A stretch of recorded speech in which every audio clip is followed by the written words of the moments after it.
ముందు మిడిల్లోది సెంటర్కి పెడతాము. ఇది స్టార్టింగ్, ఎటు సైడ్ అయినా స్టార్ట్ చేయొచ్చు. ఇప్పుడు left, up, right, down, up. ఈ 5 గుర్తుంచుకోండి. ఈ 5 మిగిలిన 3 సైడ్లు చేయాలి.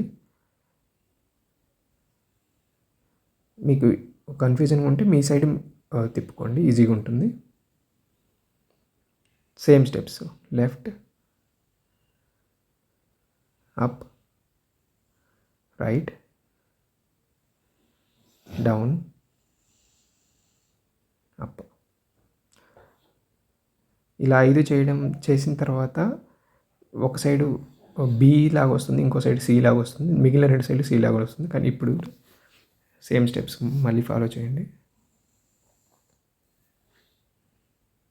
5 అయిపోయాయి, గమనించారా? సి లాగా వచ్చేసింది. మళ్ళీ టర్న్ చేసుకోండి, సేమ్ స్టెప్స్ రిపీట్ చేయండి. లెఫ్ట్,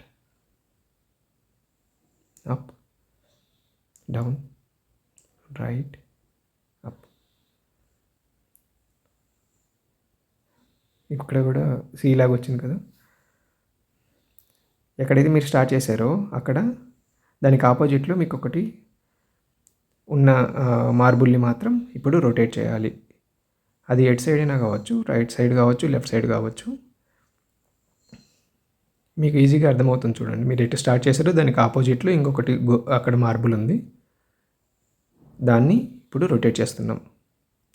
అదే మార్బుల్ని మొత్తం అన్ని సైడ్స్ తిప్పితే కనుక మిగిలిన ఉన్నాయన్నీ పోతాయి అన్నమాట. అన్ని సైడ్స్ పోయి సేమ్ అదే ప్లేస్లోకి ఆ మార్బుల్ వచ్చేస్తుంది. టీ లాగా మీకు షేప్ వస్తుంది అనమాట.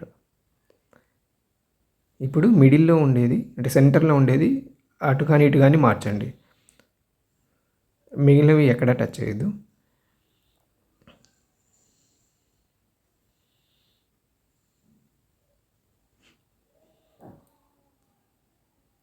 Thank you.